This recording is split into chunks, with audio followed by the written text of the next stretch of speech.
प्रकृति की गोद में शांति मंदिर में कुछ व्यावहारिक बातें हम तक पहुंचाई नवरात्रि पर्व से जुड़कर अपने जीवन में माधुर्य बढ़ाने की दृष्टि से स्वामी नित्यानंद जी ने।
So let us all, as we sing this Sarvamangala Mangalye Shive Sarvartha Sadhike Sharanye Tvayambake Gauri Narayani Namastude, pray that may auspiciousness fill my life.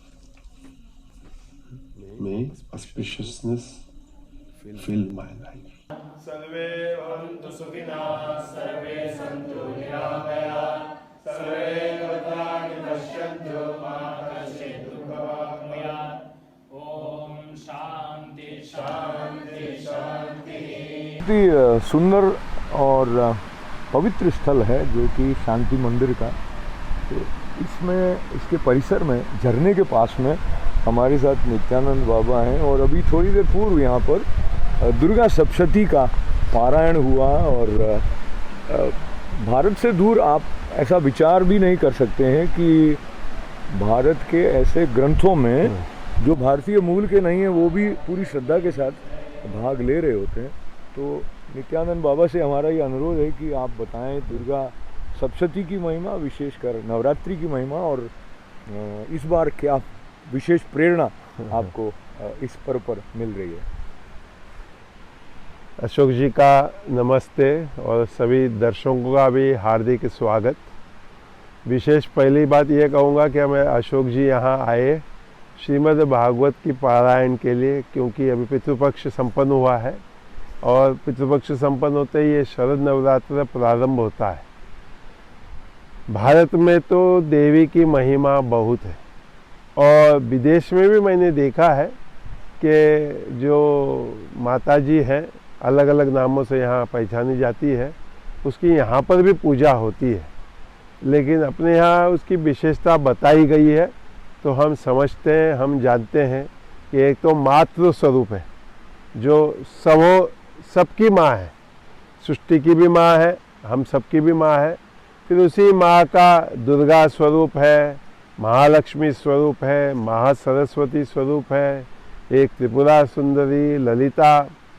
तो साधक की जो अपनी भावनाएं अंतर से जागृत होती है उसके अनुसार वो माता जी का जो है पूजा आराधना करता है। हमारे सद्गुरु बाबा मुक्तानंद जी भी भक्त थे, तो 94 से हम भी ये नवरात्र मनाते मनाते मनाते आज ये 2021 में आए हैं। तो ये जो एक विशेष मैं मानता हूँ कि वर्ष भर की माता जी की जो आशीर्वाद है जीवन में, तो मैंने कईयों से कहा कि मैं कितना भी अपने आप से ये प्लानिंग करूँ, मुझसे ये प्लानिंग हो ही नहीं सकता है कि बर्थडे के जन्मदिवस के अगले दिन से नवरात्र प्रारंभ हो और अगले जन्मदिवस के एक दिन पहले दशहरा और संपन्न हो जाए। ये तो उन्हीं की कृपा है। तो मेरा अपना ये मानना है कि बजाय कि हम कृपा की खोज करें या शक्ति की खोज करें, जैसे हमारे बाबा मुक्तानंद जी कहते थे, आप में ही आप होकर आपका राम रहता है, बस इतना ही समझना है। शास्त्र परस्पर देवो भव कहता है। इस बात को अगर हम समझ लें कि जिसको हम बाहर खोज रहे हैं, अन्य स्थानों पर खोज रहे हैं, वो तो मेरे पास ही है। कबीर साहब भी ये कहते हैं, गुरु नानक भी ये कहते हैं कि मोको कहाँ तो ढूंढे बंदे, मैं तो तेरे पास में। तो हम इस शक्ति का जिसकी आराधना कर रहे हैं, अगर हमको समझ आ जाए कि महाकाली, महालक्ष्मी, महासरस्वती ये तीनों मेरे पास ही है। कि महाकाली क्या है कि मेरे मन में जो विकार उठते हैं, मेरे अंतर में जो कमियां हैं, उसका ख़त्म कर देना, उसको निकाल देना। और महालक्ष्मी हम अधिकांश ये सोचते हैं कि वो धन से जुड़ी हुई है, लेकिन मैं मानता हूँ कि वो समृद्धि से, अबंडेंस से जुड़ी हुई है। मेरे मन में जो एक कमी या मेरे पास नहीं है ऐसी जो भावना है, वो भावना हटा देना, ये महालक्ष्मी की कृपा हो गई। और महासरस्वती तो ज्ञान है। अगर मैं समझ जाऊं कि जो है बढ़िया है, बहुत अच्छा, हमारे बाबा जी कहा करते थे, जो भी हो रहा है जीवन में बहुत अच्छा है, अगर मुझे ये समझ आ गया है कि वास्तव में ये भी ठीक है, वो भी ठीक है, वैसा भी ठीक है, ऐसा भी ठीक है, मुझे पुरुषार्थ करना चाहिए, मैं ऐसा ना नहीं बोलूँगा, अपने ओर से पुरुषार्थ करते करते करते बाकी जो अपने आप से हो रहा है उसको मैं स्वीकार कर लूँ। तो मैंने तो जो भी ये साधना है, आराधना है, गुरुओं का ज्ञान है, इसका इतना समझ लिया है कि जीवन को स्वीकार लो, जीवन में आनंद लो, धीरज रखो, अपने आप से ही सब कुछ होता जाएगा, उसको देखते जाओ, आनंद लो। तो मैं आपका आभार व्यक्त करने के साथ साथ जो बात आपने कही उसमें ऐसा लगता है कि कोई कुंठित ही नहीं रहेगा, इस तरह की दृष्टि विकसित हो जाएगी तो, और कुछ अभाव नहीं है, ऐसा माता की कृपा से भाव जागृत हो पाता नहीं है सामान्यतया। तो उसमें ये जो उपासना है, ये जो शास्त्रों के साथ जुड़ना है, ये किस तरह से वो कारगर सिद्ध हो सकता है, इसके बारे में मुझे लगता है जैसा भी ये नदी है, जब तक मैं बाहर खड़ा रहूँगा तो मैं सूखा ही रहूँगा। समझता हूँ मैं कि मैं उसके अंदर जाऊँगा तो मैं गीला हो जाऊँगा या गीली हो जाऊँगी, लेकिन जब तक मैं अंदर नहीं जाऊँगा, बाहर से देखकर उसका सौंदर्य का आनंद लूँगा तो गीला होगा ही नहीं। तो ऐसे ही अध्यात्म मार्ग में होता है। बहुत सारे लोग किनारे पे खड़े हो जाते हैं, आप बहुत अच्छे हो, मतलब महापुरुष हो, बहुत अच्छा है, आपका ज्ञान भी बहुत अच्छा है, आप बता रहे हो सब सत्य है, लेकिन बस एक कहीं से भय समाज ने हमारे मन में डाल दिया है कि अगर मैं अध्यात्म मार्ग में लग जाऊंगा तो संसार से कहीं मैं विरक्त हो जाऊंगा। इतना आसान नहीं है विरक्त होना, इतना है कि आप अनासक्त हो सकते हो। आज जो हम अटैचमेंट और फंस गए हैं ना, उससे हम अलग हो सकते हैं। हमारे दादा गुरुजी कहा करते थे, काजू का जो बीज है, फल इधर है, बीज बाहर है।